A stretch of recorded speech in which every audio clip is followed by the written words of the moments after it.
حس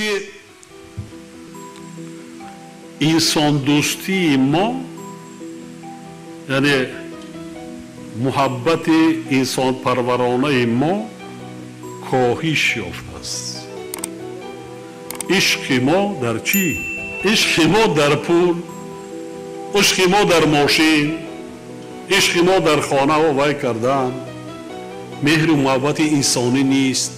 اکا و دادری و اپا و خواهری پس شده ایستاده است. حتی فرزند پدری هم کاسته شده ایستاده است. دلگشاد بدن در کار. یک بریدن آن نان خاک باشد آبی خنک، چهره کشاد داشتن ما در کار. مردم تاجیک، خلق تاجیک از ازل مهمان نواز است، مهمان دوست است. زندگی مای شما در هیچ زمان، در هیچ حالت، هیچ وقت روح افتادن نشوید. نگوید که آن کس دارد من ندارم. حسب نبرید.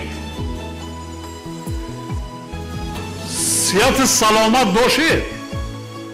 همه چی را به خدای تعالی میرسانتونه. زحمت کشید، محنت کنید، همه چی را میرسانتونه. همه چی را میرسانتونه.